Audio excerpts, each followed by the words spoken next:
students, our topic for today is practicing occupational safety and health procedure. Ayan, so we are done talking about to our lesson 1, but now we will proceed to our lesson 2. So here we will be discuss on how we can eliminate hazard. Ayan, so especially in doing nail care. Ayan, so we need to minimize the chances that we can encounter any danger na pwede when we are going this task. Ayan, so occupational and health is a cross-disciplinary area concerned with protecting the safety. Ayan, so health and welfare of people engaged in work or employment. Ayan, so the students are able to be considered as manicurist. Ayan, so dapat alam natin on how we can eliminate that danger. Ayan, so you are able to know on how we can eliminate, on how we can prevent the chances to be contaminated in danger na pwede natin makuha. So just like for example, you're about to cut your hand using a pusher. So what would be our ways on how we can eliminate that danger? Ayan, so we have different kinds of hazard when especially in nail care. So let's start with hazard. So again, what is hazard? Means anything that has the potential to harm the health or safety of a person or plant. Ayan, so napaka-importante niyan. So we can experience those different hazard, especially in different kinds of jobs. Ayan, hazard can and do happen, and everyone should be aware of the safety implication. So what will you going to do if you cut your hand? So what will be the process on how you can eliminate also that danger? Ayan, hazard means anything that has the potential to harm the health or safety of a person or plant. Especially in doing tasks in nail care, we need to consider this. Ayan, so if we expose in danger, what will be our solution for that? Ayan, so working in nail or beauty salon can be hazardous to your health. Example, exposure of chemical substances. Paano natin maiiwasan yung sobrang ma-expose tayo wherein we can irritate our skin, our eyes, and even our physical body. Ayan, workers can be exposed to dangerous chemicals found in many of the products used in beauty care. Biological hazards such as bacteria, fungi, and viruses can also be present. In salons, workstation for a long time can lead a musculoskeletal injuries. Ayan, so what will be the common workplace? Ayan, so we have a common workplace hazard and their control measure. Ayan, so let's start with the first hazard is slip, trips, and fall. Just like for example, the floor that you are going to the space you are going to use is basa. Ayan, example na ka-slips and trips and fall doon. So accident can occur when employees trip on uneven flooring or fall when trying to reach up items out of a reach. So malaking concern nito, especially in a salon. Ayan, so if you are able to catch or get something na hindi natin pwedeng makukuha, ano yung pwedeng gamitin? So we can use ladder, ayan, to reach out the items na hindi natin pwedeng kunin. So what will be the control measure to eliminate slips, trips, and falls? So first, unplug equipment when not in use. Ayan, so you're about to talk about here the ventilation. Ayan, so if you are not just to use this equipment, ayan, you should unplug them. Ayan, next, keep walkways, workstations, and chairs clear. Ayan, so example, you are about to use this workplace, kaso basa siya. Ayan, so we can get hazard on that.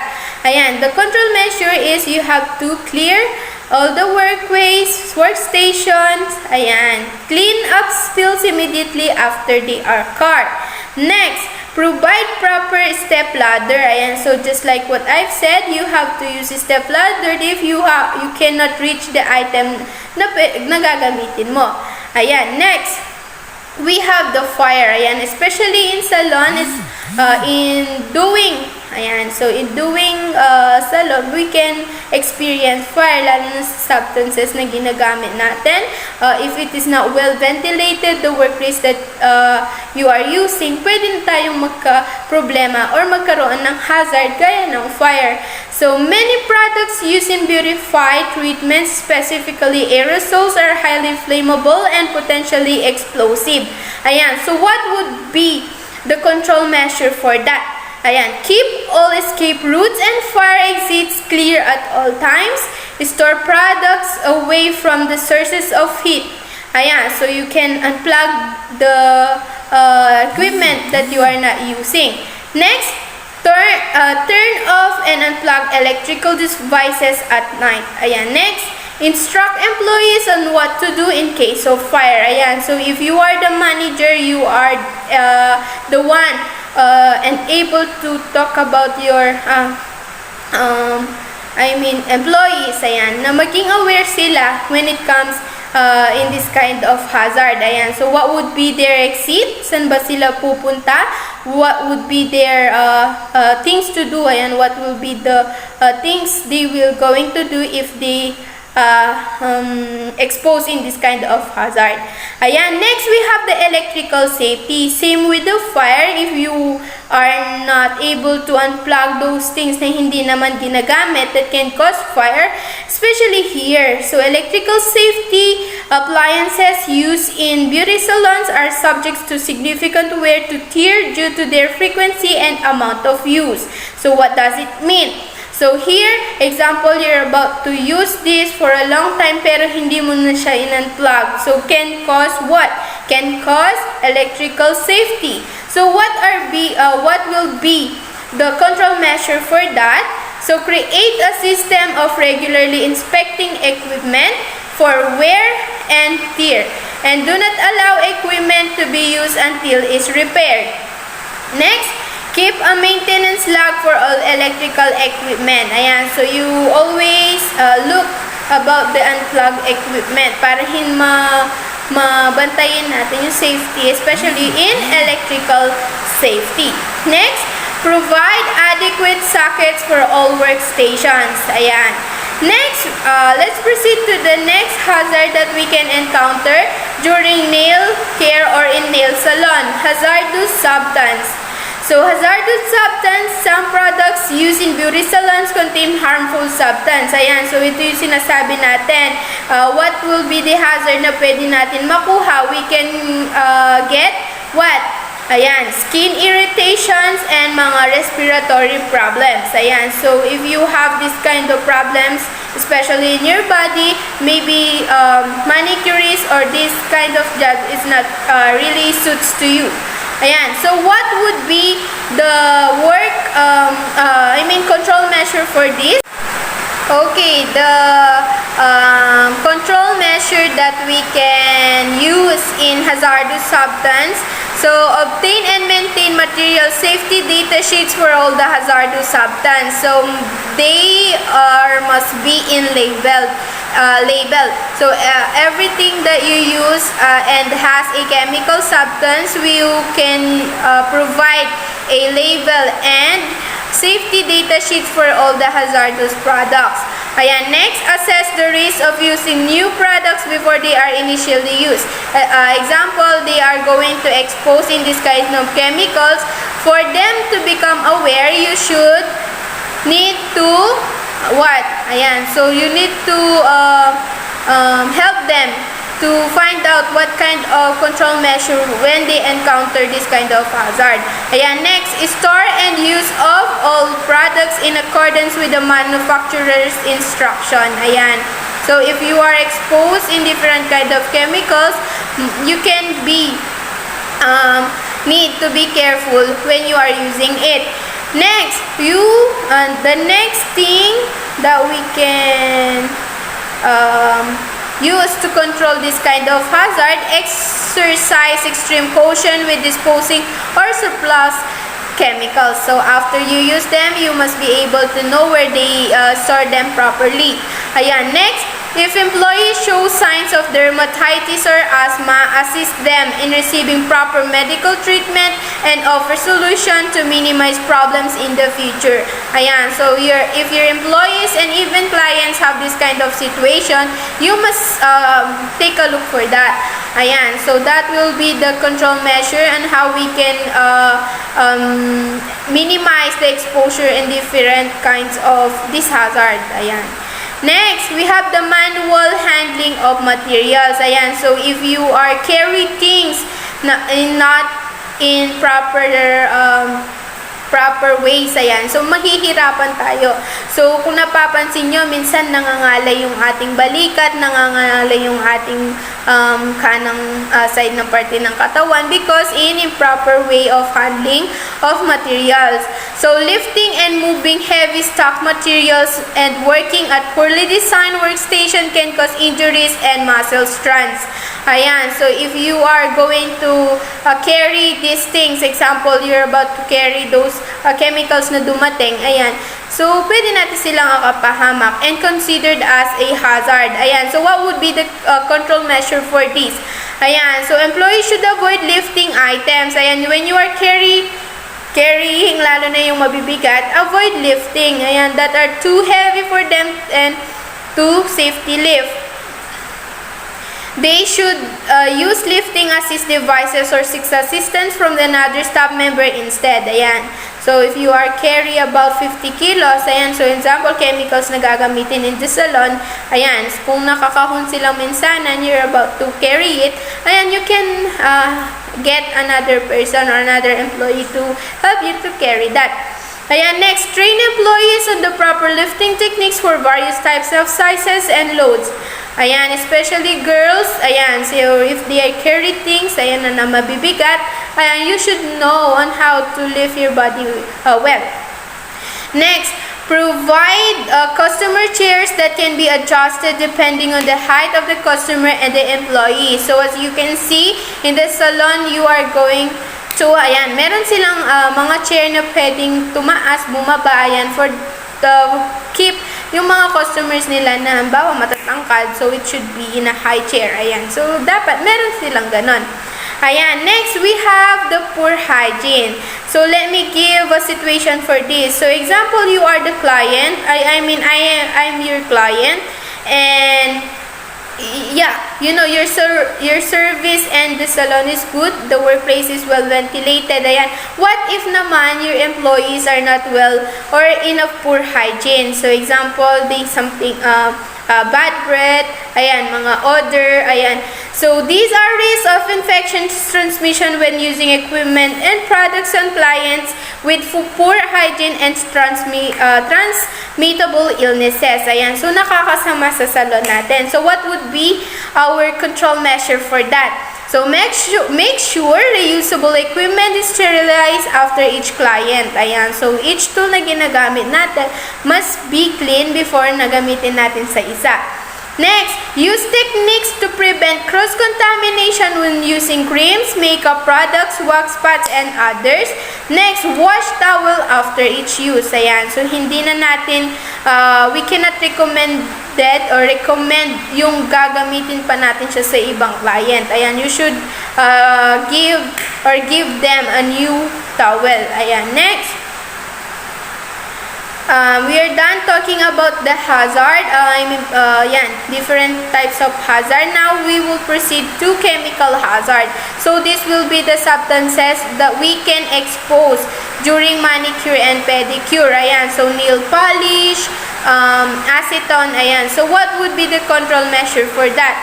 So products used in nail salon can contain many chemicals that can have a serious health effects. Ayan, workers' health. Some potentially hazardous chemicals, the types of products that can be found in.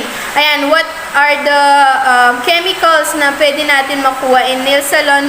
With this will be acetone. Ayan, so as you can see, nakapost sila dun sa screen nyo. Ayan, so yan ang mga different kinds of hazardous and chemicals na pwede nating ma-expose or pwede tayong ma-expose. Ayan.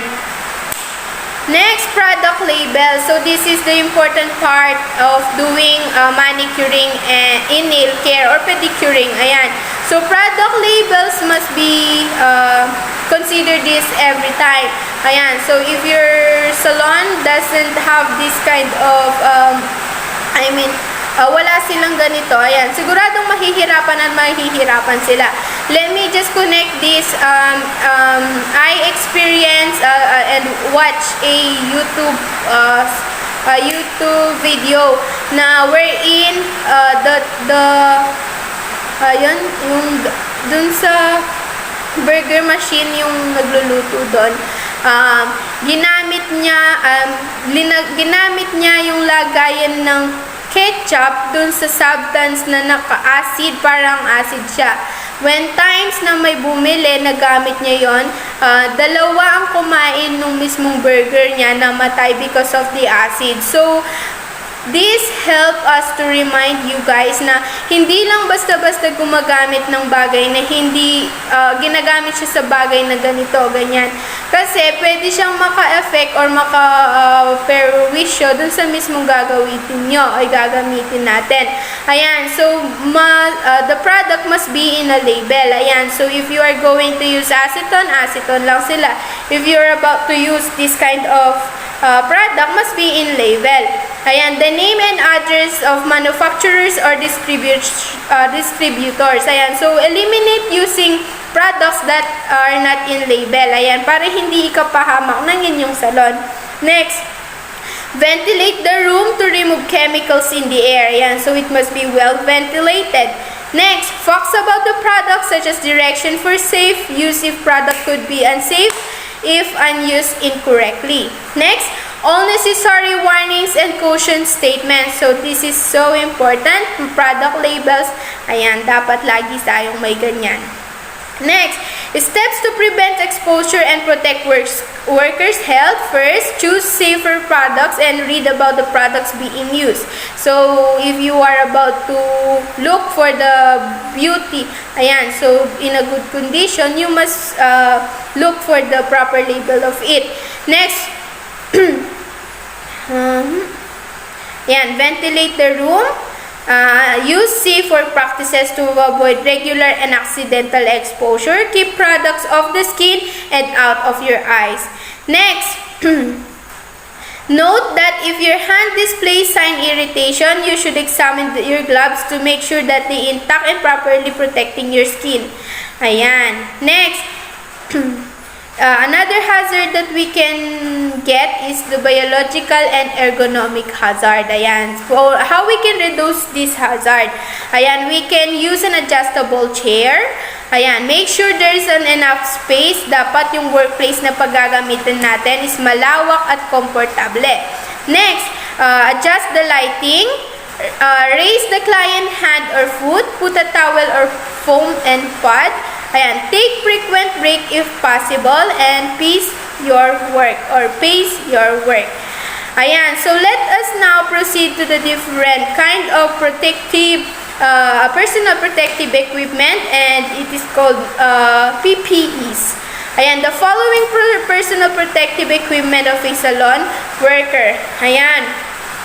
You're about to use, you're about to perform manicuring and pedicuring. Ayan, so by using hands. Ayan, the PPEs that we are going to use must be gloves. Ayan, so if you are in a salon and you are the manicurist, pedicurist, cosmetologist, ayan, you should wear gloves, ayan, to eliminate chemical exposure. Ayan, next. Ayan, eyewear, this can help you to, ayan, encounter damage of your hair. Ayan, so so you should avoid, wear this also. Next, protective mask. Ayan, to avoid exposure of different substances and chemicals, you should use protective mask. Next, foot apron. So this is so important, ayan, to eliminate the dirt in your in your body. Ayan, so you can use apron. Ayan. So what are the advantages of wearing personal protective equipment? So it prevents damage to workers' nail and skin. Ayan, it prevents skin from absorbing potentially harmful chemicals. Ayan, wearing a dust mask minimizes the breathing in particles while filing and buffing nails. So, what will be the advantages of using those PPEs? Ayan, number one, it prevents damage to workers' nails and skin. Ayan, so it protects your skin, especially your hands, to expose in different kinds of chemicals. Example, you're about to use nail polish or nail cuticle, or nail cuticle remover. Ayan, we can eliminate the damage of your skin and ayan, nail and skin. Next, it prevents skin from absorbing potentially harmful substances. It can chemicals can cause hazard, right? Ayan, but in using different kinds of PPEs, we can prevent that. Ayan, next, wearing a dust mask minimize breathing in particles while filing and buffing nails. Ayan, next, it protects the wearer's face and prevents the breathing of air contaminated with chemical and biological hazard. Ayan, in different kinds of jobs, we need to consider our safety. Ayan, kung hindi natin ikakapahamak, mas magandang magtrabaho ng ganon. Ayan, but if we are exposed in this kind of hazard, what would be the control measure for that? Ayan, so maybe we can share the knowledge, especially if you are the manager in this salon.